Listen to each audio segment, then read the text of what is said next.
கதவு திறந்தாங்க. கதவு திறந்தோன்னா பையன் பாத்ரூம் போயிட்டான். மருமக உள்ளே போய் சீப் எடுத்த கையோட ஒரு பிள்ளை இருந்ததுங்க. ஒரு பிள்ளைய காணாமேன்னு பார்க்கல இப்படியே கிடக்குதுங்க. 2 லேசோடையும் இப்படியே கிடக்குதுங்க. திரும்பி அவன் போய் பிள்ளைய தூக்கல அவன் மேலேயும் எடுத்தடிச்சு தூக்கி போட்டுருச்சு. காலில் காயம் இருக்குதுங்க.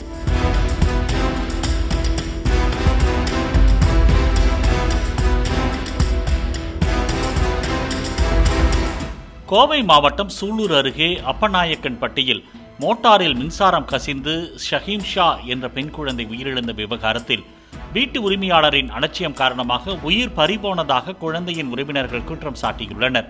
வாடகை வீட்டுக்கு குடிபெயர்ந்து 1 மாதமே ஆகும் சூழலில் மின்கசிவு குறித்து தங்களிடம் எந்த தகவலையும் தெரிவிக்கவில்லை என்றும் தெரிவித்துள்ளனர். ஞாயிற்றுக்கிழமை மாலை வீட்டின் முன்புறம் உள்ள தண்ணீர் தொட்டியின் மீது வைக்கப்பட்டிருந்த மோட்டார் அருகில் ஷஹீம் ஷா விளையாடிக் கொண்டிருந்தார். மோட்டாரில் ஏற்கனவே மின்கசிவு ஏற்பட்டிருந்தது. இதனை அறியாத ஷஹீம் ஷா மோட்டாரை தொட்டபோது மின்சாரம் தாக்கியது.